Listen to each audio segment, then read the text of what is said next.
Hey everyone, Jengar here. So, new patch, new planes. This N1K1 was released in this patch. I've been looking forward to this plane ever since I heard that it was coming out. Today we're gonna take a look at it. We're gonna fly it out in RB. We'll see what its strengths are. We'll see if it can compare to its older brothers. And we'll see how I do. I'll see you in the match. Hey guys, so here we are in the match. Now we have been climbing since the start and this thing can climb. I think it is the best of the N1Ks, better than the N1K2s I think in climbing. I don't know why, but it's a feeling I have. According to the stat cards it is the case, but you know you can't rely on those. I'm sure somebody will come along who compares these planes and will put it all on some spreadsheets for us to enjoy and see the actual numbers, but this thing can climb like a maniac.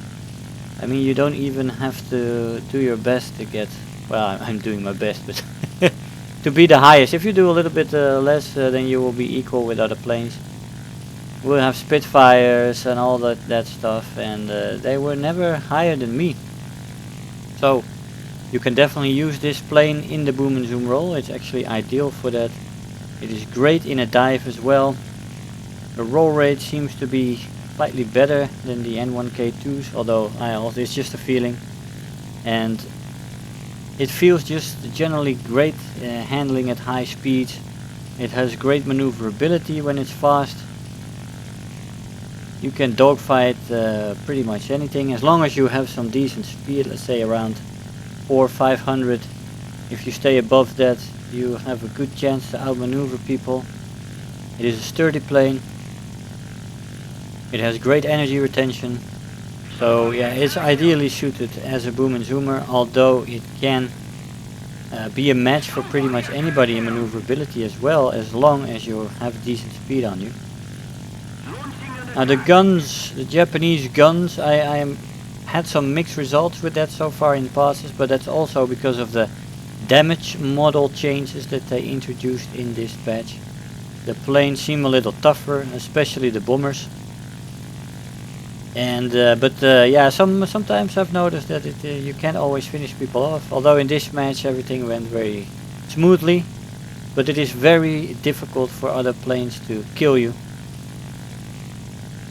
as this plane was made sturdy as well and has all these great things, these great characteristics to work with. It is really a pilot's dream.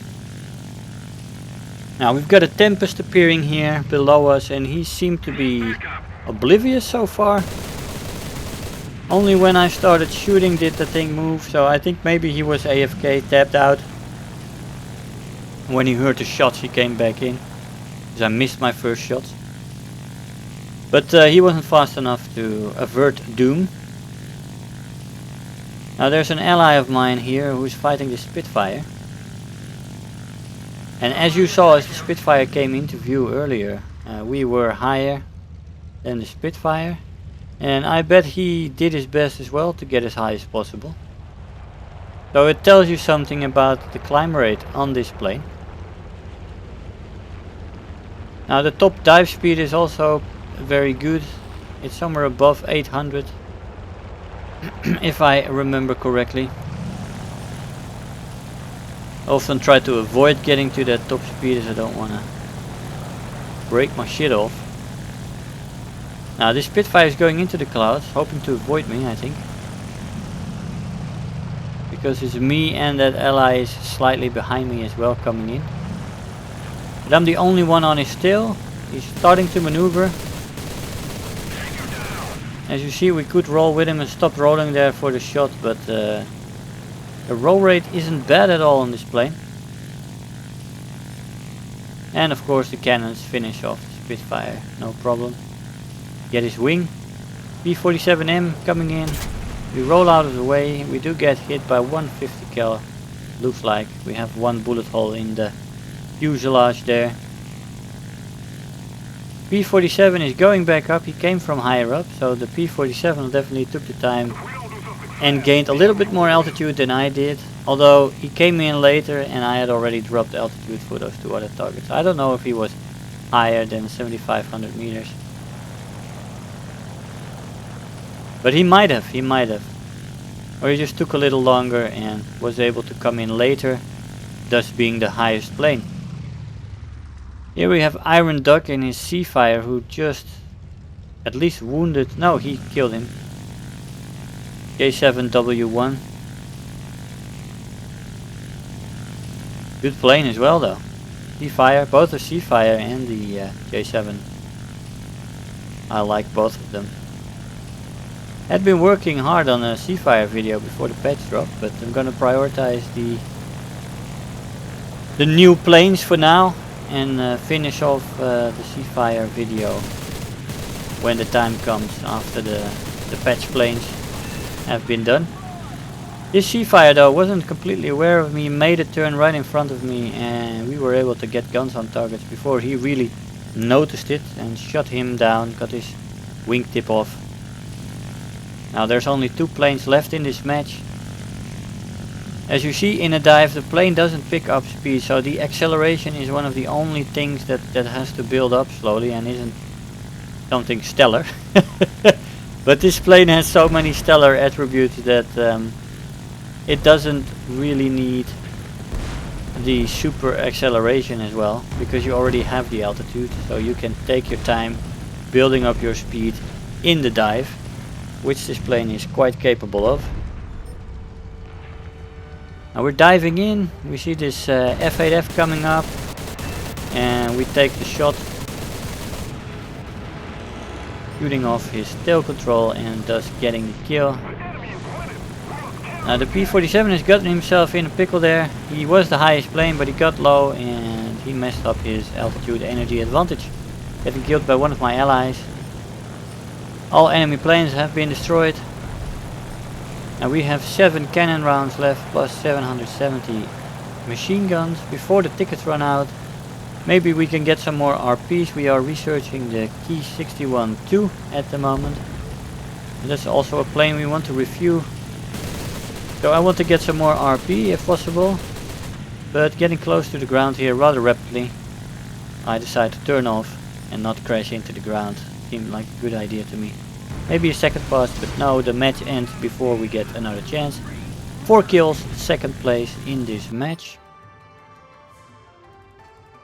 Let's check out the scoreboard and what kind of rewards we got.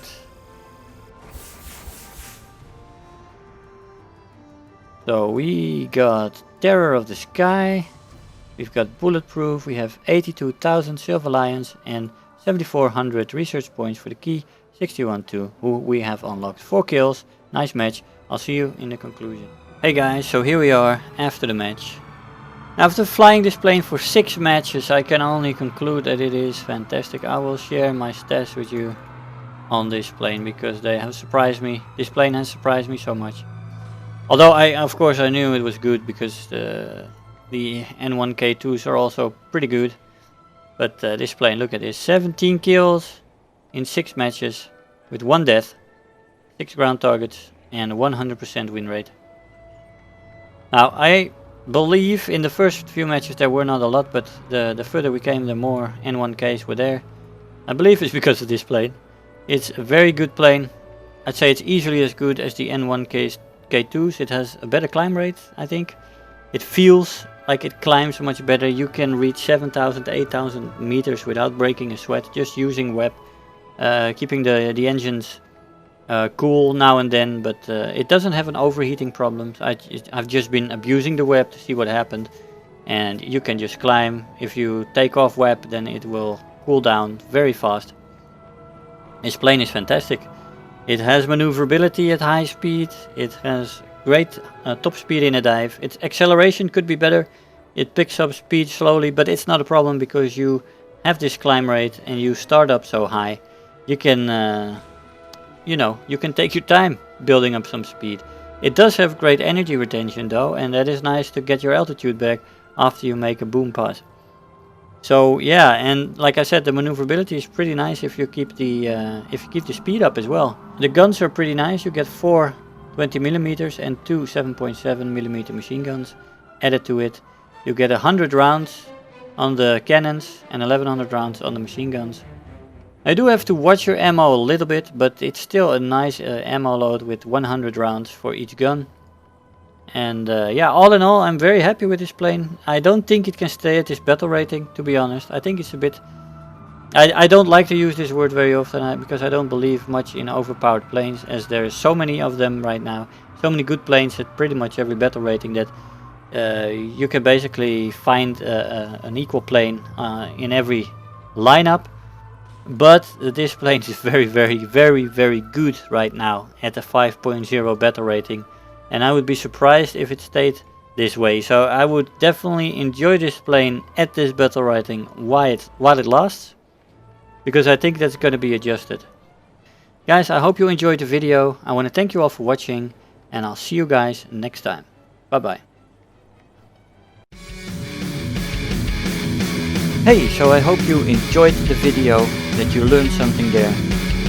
If you are already a subscriber, don't forget to like the video.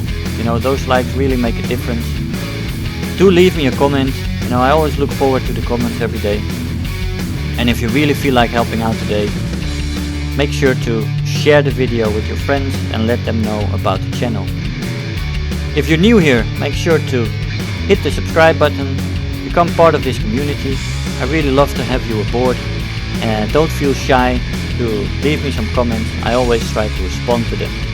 So again, I want to thank you all for watching, and I'll see you guys in the next video. Bye bye.